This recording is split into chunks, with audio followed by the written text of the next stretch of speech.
Hey everybody, Simone here as always with some ideas and insights, what to pay attention to when you are growing and scaling your business, you're adding more people, you're expanding your offering.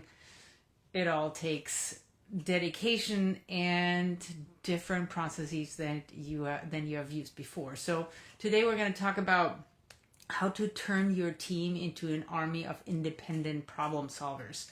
And look, I mean, what we hear all the time is like, I have these team of people, they're pretty good, but whatever happens, I always have to step in. They can't seem to think without me.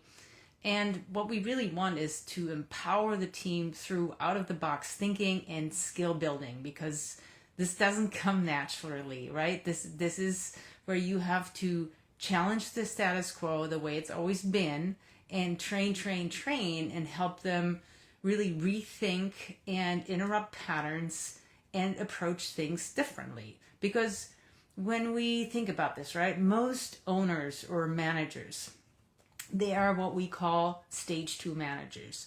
And we have this whole model that we use with our clients. It's called the 4 stages of contribution, where we talk about, over careers, how do people really develop? And stage 2 is where you have somebody who's really good at what they do, and then they go deep, they can solve all the problems in their scope, in their role, and then because they're so great, they get promoted into some sort of leadership role. And then they become the stage 2 manager, which means they are a leader, a manager, but from the perspective and from the skill set of a great individual contributor, which doesn't work together at all, right? As an individual contributor, you're focused on self, you're focused on your value that comes from the work that you do, versus a leader where the value of your work comes from how others are performing under your guidance. So you can't lead like an individual contributor, because the problem really here is it's kind of a deep psychological one. Because like I just mentioned, as an individual contributor, your thinking is, this is about me, this is about the value I provide. So a lot of times there's actually some hoarding of information, there's kind of like keeping things close to your chest versus sharing information, being transparent and empowering others, which is what good leadership means. So what we want to make sure is that it becomes something that is way beyond what most managers do.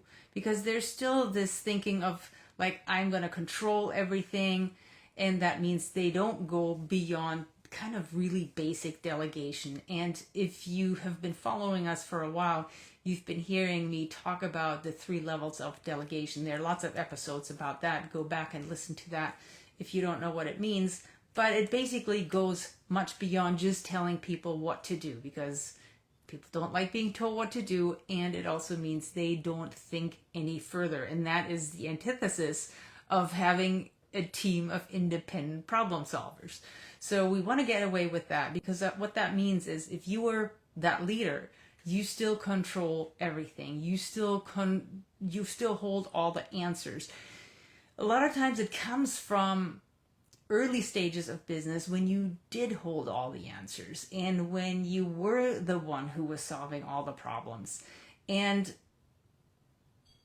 it slows things down, right? Because if you think you're the best in the room, well, you're never going to ask anybody else.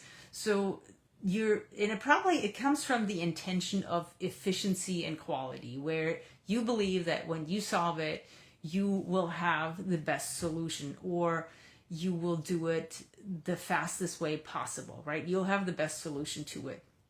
But of course, in reality, what that does, it really stunts the team. It really takes down growth. It means you actually build codependency, because now you're dependent on them, because you feel like your value is from solving the problems and kind of swooping in and being the hero and getting it done, and then feeling like, oh, I really contributed high value to the company. Whereas really what you did is you just wasted your most valuable time getting in the weeds working in the business versus working on the business and being the CEO and solving things at a much higher, much more strategic level, which is where you should be living, right?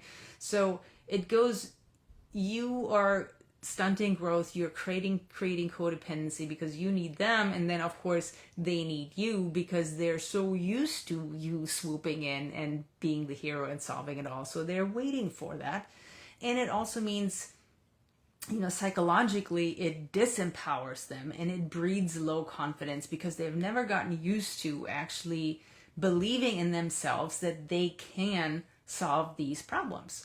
So even though you're having good intentions, you're really producing the opposite. And it really limits your organization, your business, to be nimble as situations evolve because they keep having to come back to you and ask for everything. So as a leader, you become the bottleneck because everything lies with you. Okay. So the consequence out of that is that the team really feels less capable than they really are.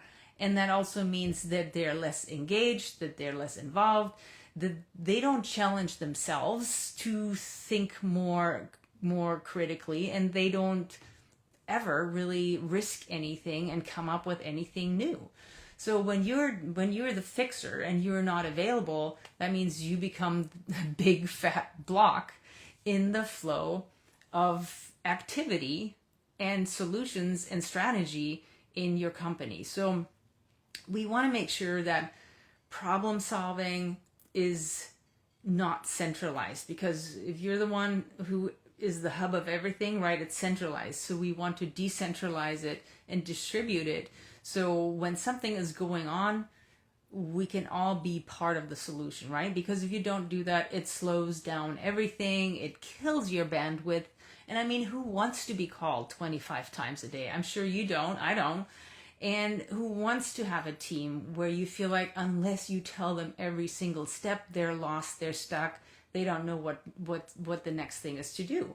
So this kills everything, and it certainly doesn't produce the freedom that most of us are in business as entrepreneurs for, right? So it also means that you stifle innovation because your team is now limited to be completely transactional in everything they do versus becoming proactive problem solver and really identifying how they can be that and do that. So, all right, so here's the problem. How do we address and empower the team to be different about this? So here's some questions to think through that will really help you identify what to do next. So for one thing is you have to identify, what's the root cause that prevents autonomous thinking from them.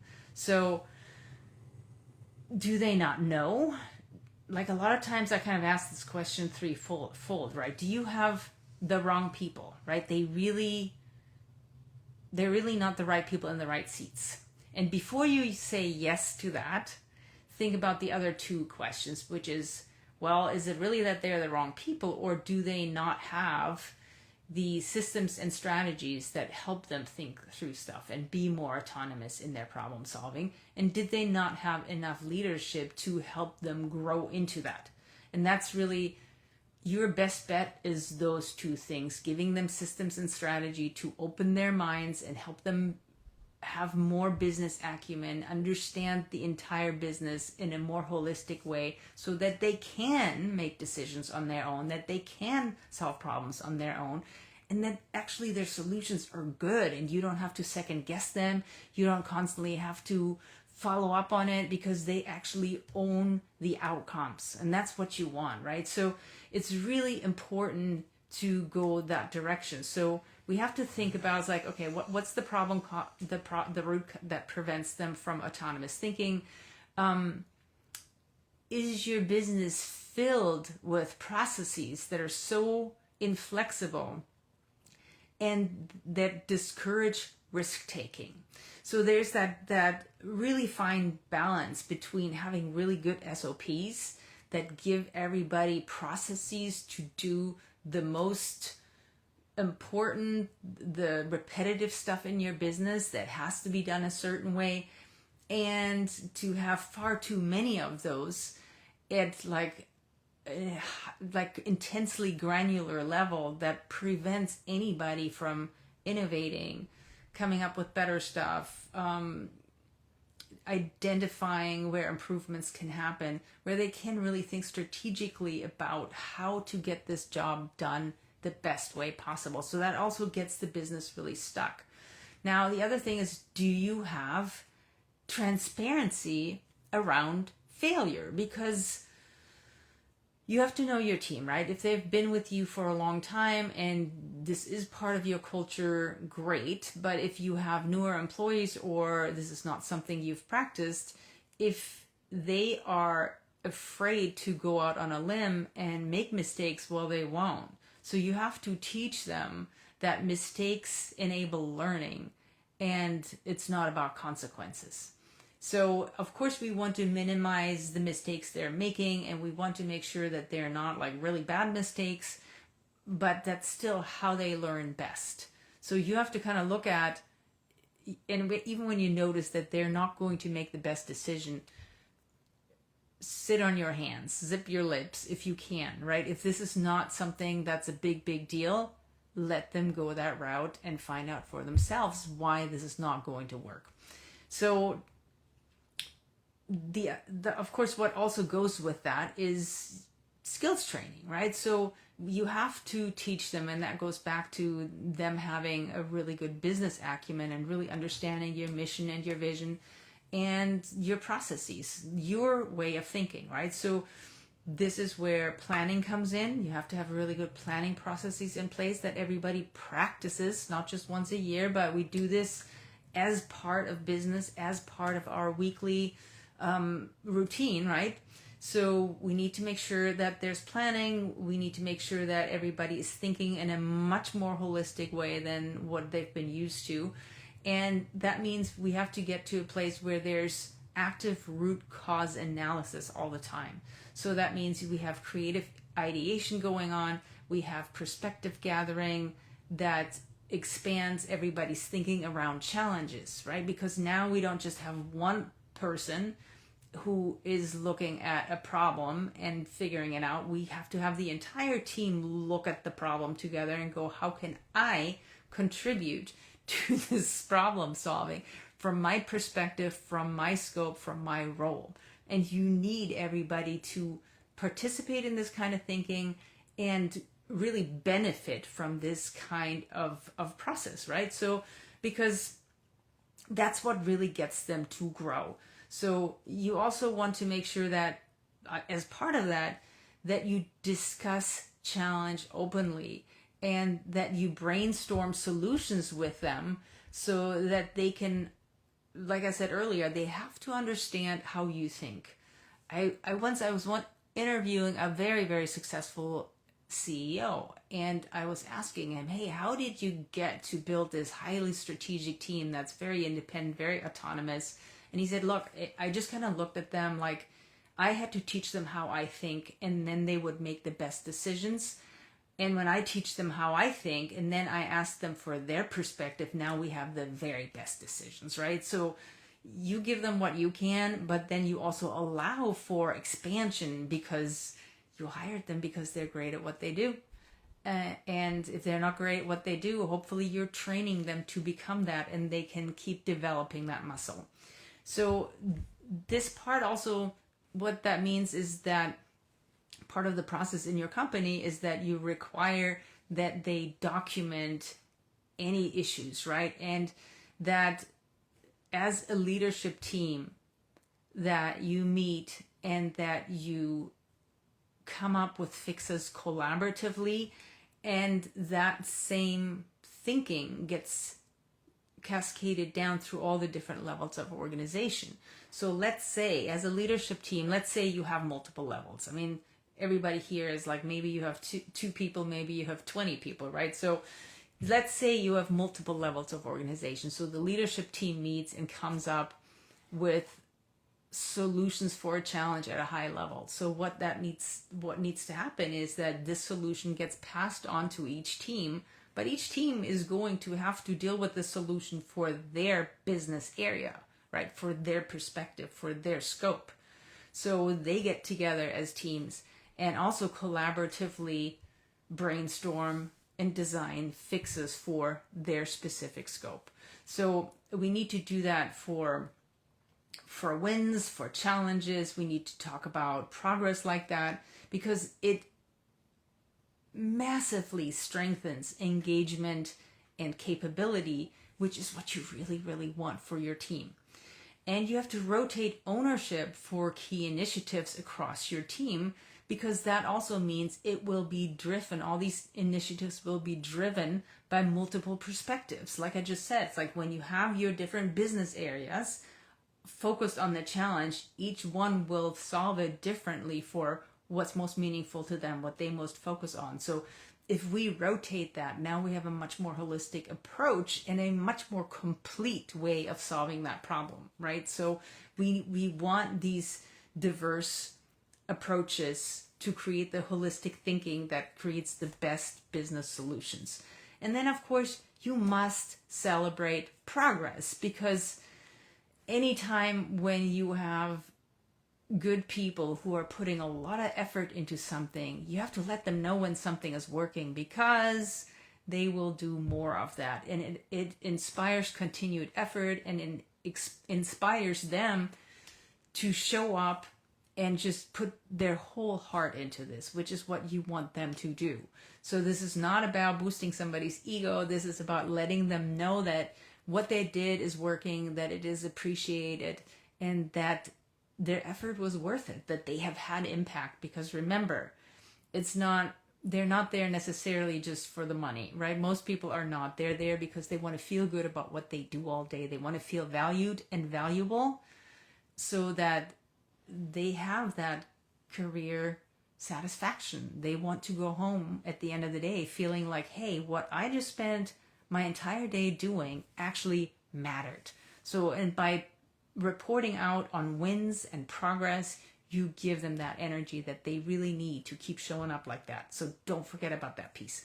Now, your team culture is hugely, hugely important for empowering autonomous problem-solving practices. And I want to talk about some key points here on the role of culture. A big one is psychological safety, and I addressed that a little bit earlier.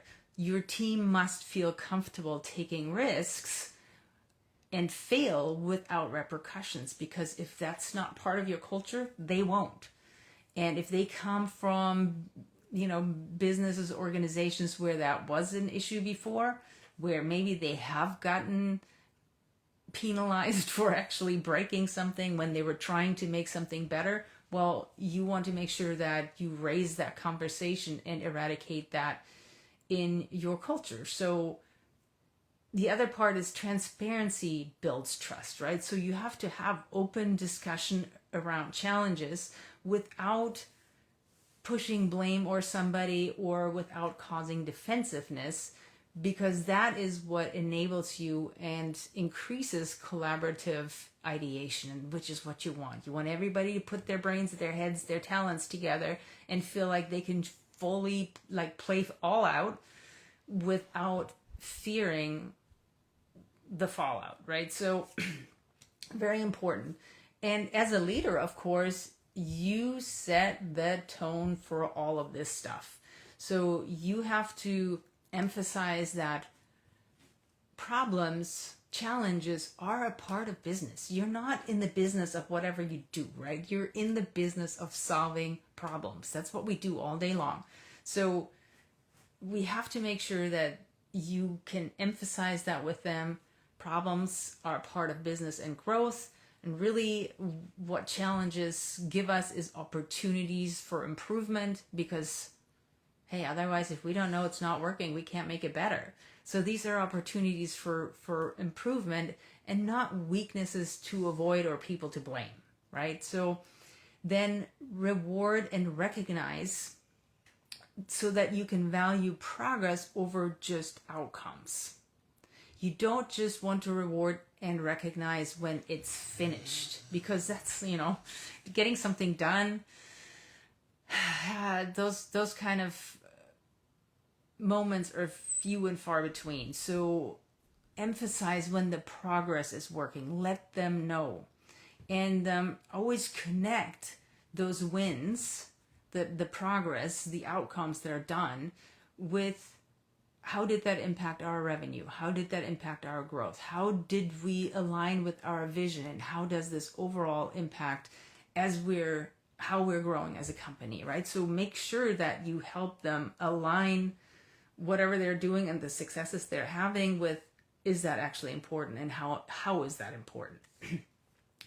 And this is kind of what fosters creativity and initiative and wins, and it distinguishes it from failure. We keep wanting to do that going forward. And when you have cross-functional collaboration, so all the departments, all your business areas working together, it breaks down silos. And many of you know what it's like when you might even have good business functions on their own, but they're not working together. So you have gaps, you have things that don't get done, or you have things that get double done. So you're wasting time and energy. So by fostering cross-collaborative collaboration, you break down these silos, and you can do that with your leadership meetings, what we call WAR meetings, our weekly action review meetings. You expose teams to diverse perspectives for tackling issues from different angles, and that's what we really need to do. So when you continuously develop your team's skills, like whether you do that through training or through mentoring or coaching, your team gets more and more valuable. And of course, that's what you want, because now that means they can solve more complex problems without you independently. And look, the foundation for everything that I'm talking about, and I know all of you want a team that can solve problems at a high level and independently, is all the foundations that we always talk about, right? You need to have a crystal clear vision in place.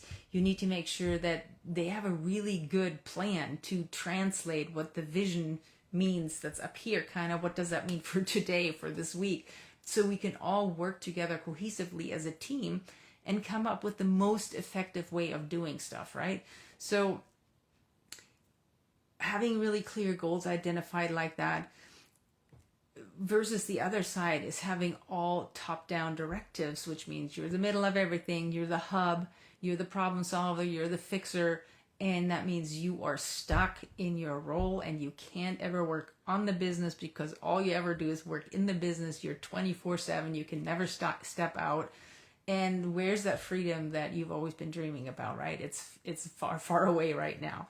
So do that by building this culture of trust, of learning, of transparency, of cooperation and collaboration, because it will empower your team. And this is what's indispensable, really, is building that culture where the mindset is on improvement, on collaboration, building that supportive environment. And this is where you create autonomous problem solving, which is the key to an agile, engaged organization where everybody is part of the solution, right? And so perspective building, skills growth, and psychological safety are some of the main aspects that we want to put in place for that. So when you do that, you are fostering confident, capable teams that are autonomous, that drive autonomous solutions. And, you might wonder, what's the first step to start? Well, pretty easy. You want to start by not giving them the answers. Ask more questions and then coach them to the solutions. So all of this is truly where your ability to grow and to scale lives, where you can actually step into the CEO role versus being stuck in operations all day, and where really your value and your personal freedom live. So I hope these strategies provided some really good food for thought for you on elevating your teams to new heights of self-sufficiency and, of course, that freedom. Now, we have a lot more training coming up about this in much more detail. So we're teaching an awesome workshop August 19th through 26th. And this workshop will be designed to give you the tools to get this done. Like everything we talked about, you're going to practice it in the workshop. You're going to get it done right then and there. You're going to walk away with immediate strategies to implement with your team, right? So let's make sure, register for the workshop, show up, play with us, because you're going to walk away with having hands-on stuff immediately to work on with your team that are going to give you a lot of value and relief from where you are right now. So I'll put the link below into the chat below, into the comments below, so you can register, and I hope I'll see you there. Have a fabulous week.